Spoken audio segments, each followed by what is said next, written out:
दो अजनबी, न हम नज़र, न हम पसंद और न ही चाहते एक, पर फिर भी हम सफ़र, हम कदम बन गए एक शादी के बंधन से।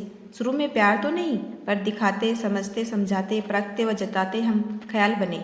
फिर दोस्त, समय की धारा के साथ बहते बहते प्यार भी होता गया।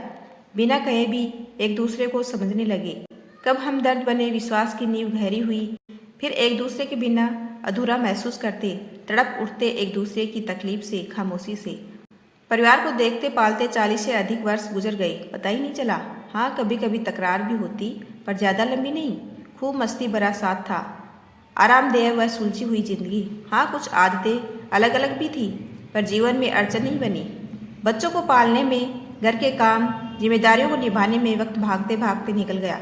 ऐसे में अगर भगवान जुदा करते अचानक, साथ छूट जाए, तो दूसरा शरीर भी बेजान हो जाता है। दिल दिमाग ने भी काम करना बंद कर दिया। वह इस आघात को सहने की क्षमता नहीं जुटा पाया। यह एहसास कि अब कभी एक दूसरे को देख भी नहीं पाएंगे, अपने में ही बहुत बड़ा मन व हिम्मत को तोड़ने वाला था। लगता कि वो जीवन का आधार जिसके सहारे खड़ी थी, वो धरती जिस पर खड़ी थी, सब कोई चुरा कर ले गया। पति का होना ही हिम्मत व साहस के लिए बहुत था। अगर कभी कोई गलती भी हो गई तो बेझिझक व डरे कह देती। इन्होंने सब ठीक कर देना बहुत आसानी से, किसी को जताए व बताए बगैर। कुछ भी करना हो तो पता था कि पीछे यह खड़े हुए हैं, गड़बड़ होने पर सब संभाल लेंगे। अजीब सी हुकूमत थी, कुछ भी करने से पहले पूछताछ करने वाला कोई नहीं। राजकीय जीवन था घर में। अब हर बात कहने, करने व पूछने का हक जैसे गुल हो गया है।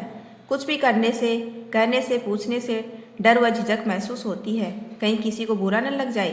पता नहीं किसकी क्या प्रतिक्रिया होगी। कोई पीछे खड़ा भी नजर नहीं आता तो साहस भी साथ छोड़ देता है। यह अकेलेपन का एहसास और भी डरा देता है, वह कमजोर कर देता है। सब कुछ है, अच्छे सेवादार बच्चे, पैसा व सुख सुविधाएं, पर फिर भी हर चीज में, हर काम में, हर चाह में, हर जगह एक कमी लगती है। दादी एक कहावत कहती थी, पराए बेटे राज, अपने बेटे मोहताज। अब जाकर उसका पूरा अर्थ समझ में आया है। पति पराया बेटा होता है, पर औरत अपने पैदा किए बेटे से भी ज्यादा हक पति पर समझती है। उसके सहारे कोई भी उड़ान आसान लगती है। लगता है कि हर हक कुछ कहने सुनने की हिम्मत लगता है खो गई है।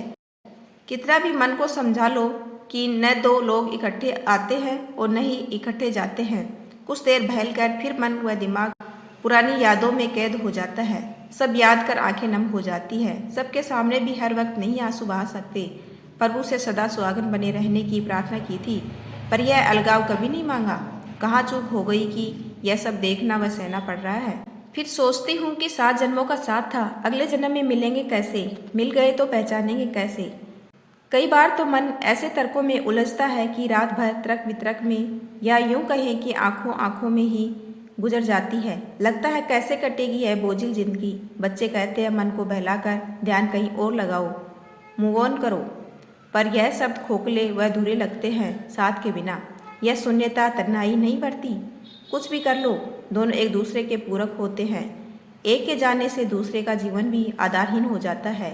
यही जीवन का सत्य है। जीवन साथी से बिछड़ने का दुख, दर्द व संताप कोई नहीं बांट सकता, वह न ही कम कर सकता है। वक्त ही इस पर अपनी मलहम लगाकर इसको कम कर सकता है। यदि आपको मेरा छोटा सा प्रयास अच्छा लगा हो तो चैनल को लाइक, शेयर और सब्सक्राइब कीजिए। आपका अपना कीमती समय देने के लिए दिल से धन्यवाद।